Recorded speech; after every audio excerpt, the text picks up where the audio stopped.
14 de dezembro, a hora da glória, a cruz e a ressurreição. João 18:37. Pilatos perguntou: então você é rei? Jesus respondeu: o Senhor está dizendo que sou rei. Eu para isso nasci e para isso vim ao mundo, a fim de dar testemunho da verdade. Todo aquele que é da verdade ouve a minha voz. Veja, ali estava momentos antes da crucificação de Jesus. Pilatos poderia soltá-lo, apesar das consequências para ele.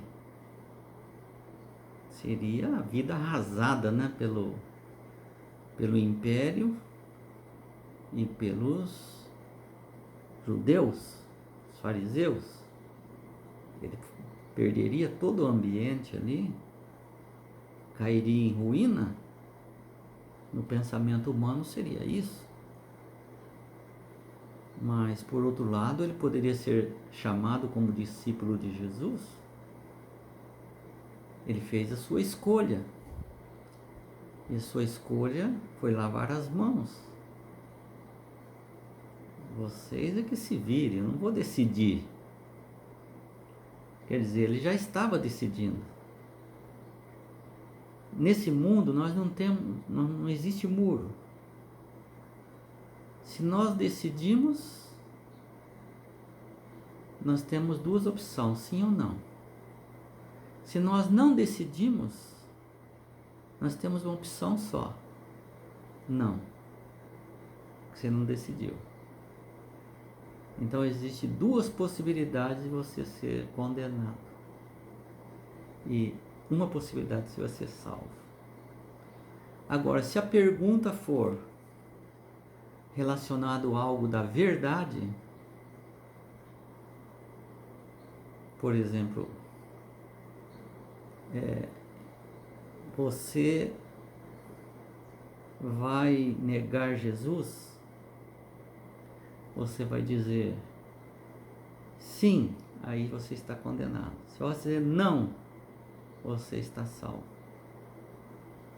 Se ficar em cima do muro, não tem jeito.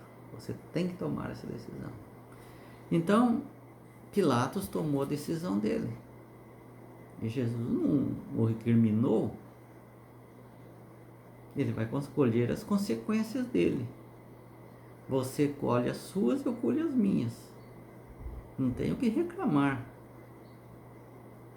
Então a hora da glória de Jesus foi a hora que os fariseus e os algozes de Jesus consideravam como a maldição de Jesus.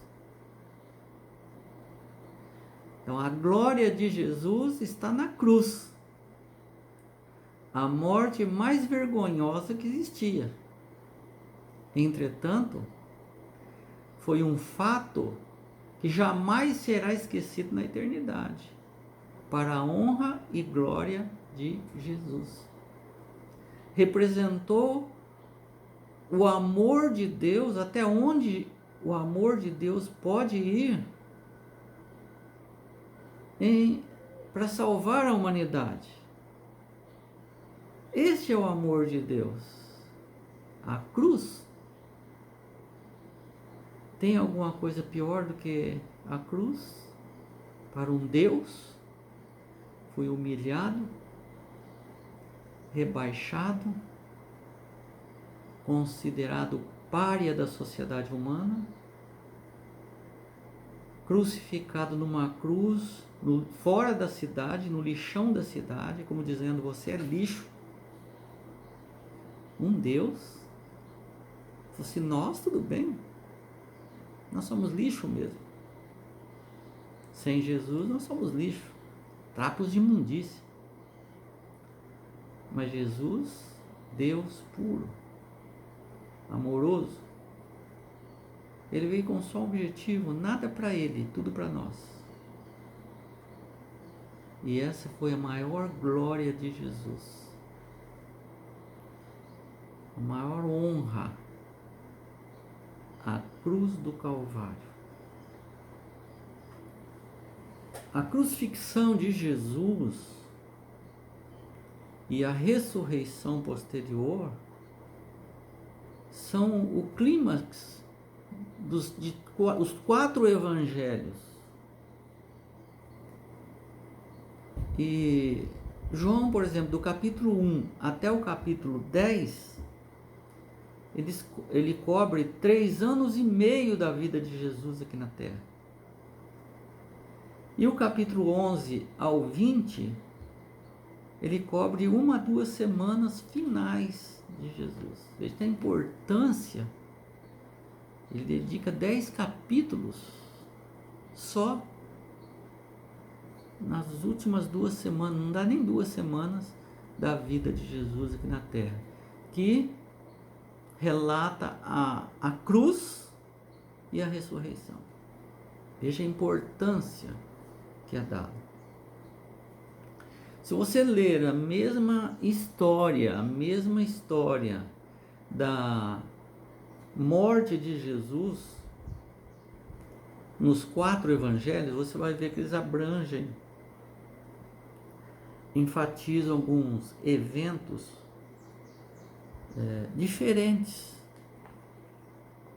Quando você está olhando, por exemplo, um acidente, e depois alguém manda você contar o que você viu, você vai ver o que chamou mais sua atenção. O outro que estava ao seu lado, vendo a mesma coisa, ele vai falar o mesmo acidente, mas do que chamou mais a atenção dele. Nem tudo que chama a atenção sua vai chamar a atenção de todos. Cada um tem uma visão, uma interpretação daquilo.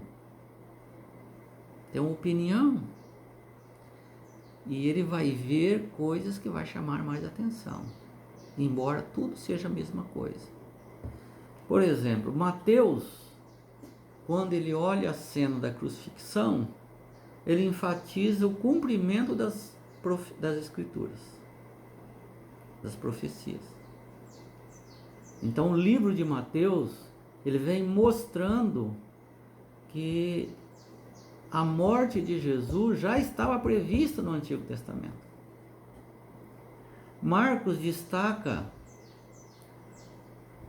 o paralelo entre o batismo de Jesus e a cruz do Calvário. O que tem a ver o batismo de Jesus e a cruz do Calvário? É um paralelo. Os dois estão no mesmo sentido. Porque a cruz do Calvário dá a possibilidade de você nascer de novo. Ou seja, você aceitar ser batizada e nascer de novo. Lucas, ele faz a sua ênfase na cruz do Calvário como uma fonte de cura e de salvação. Então ele se concentra mais: vinde a mim, vós que estáis cansados e sobrecarregados. A cruz é o centro. Então esses 4 evangelhos dão enfoques diferentes do mesmo acontecimento. Você vê que Lucas, ele já cita o ladrão da cruz. Ele fala com bastante detalhes sobre isso. Ou seja, a oportunidade que a cruz dá de salvação, de cura do pecado, solução do pecado, que é o que Jesus veio fazer aqui na Terra. E o livro de João que nós estamos estudando fala sobre a cruz do pecado como a entronização. Veja que ironia de João. Aquilo que era desprezo dos seres humanos tornou-se a glorificação de Jesus. Então, ser crucificado era ser considerado um maldito aqui na Terra. Mas João vem dizendo que ele se fez maldito por causa de nós, para sermos benditos. Ele morreu para que tenhamos vida eterna. É uma imagem irônica, porque a crucificação era a forma de morte mais vergonhosa que tinha usadas pelos romanos. E em contraste desse João irônico, Jesus morre em desprezo, desprezado pelos seres humanos. Mas isso representa a entronização como Rei dos Reis, Senhor dos Senhores, como Salvador. Mas isso vai estar fazendo diferença na sua vida? Você está deixando o trono do seu coração ser habitada por esse rei para comandar a sua vida? Porque tem coisas que você gosta que Deus não gosta, e coisas que você não gosta, mas Deus gosta. É uma luta. Você está fazendo a vontade de Deus? Está pedindo poder para Deus para que você possa agradá-lo? Isso é a glorificação da cruz. Algo que valha para você. E Jesus fica contente por isso.